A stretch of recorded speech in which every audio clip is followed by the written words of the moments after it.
el nostre ciutadà i el nostre consumidor el porti i l'utilitzi diàriament.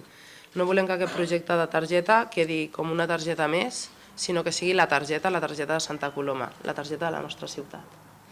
En el bon camí, és a dir, per part de l'ACI hi ha un projecte de treball nou, engrescador, amb molta gent amb ganes de tirar endavant en moments de dificultats i de crisi econòmica, amb la seva presidenta i els membres de la Junta, i des de l'Ajuntament, i com tu ben apuntaves, Laia, d'altres administracions, la Diputació, la Generalitat, i amb els plans de dinamització hem d'anar tots a una per millorar allò que és la base de la nostra economia, que és el comerç de proximitat, entès també amb la seva vessant lúdica, gastronòmica, i per tant crec que és una bona iniciativa i que ens hem de felicitar, us hem de felicitar, nosaltres com l'administració més propera, i que ens fa il·lusió, perquè és una suma de complicitats, veure que també, encara que sigui en el packaging, també tenim a la Fundació Tallers, que també és un actiu de Santa Coloma en l'aspecte de promoure la inserció ocupacional de les persones amb diversitat funcional. Són moltes...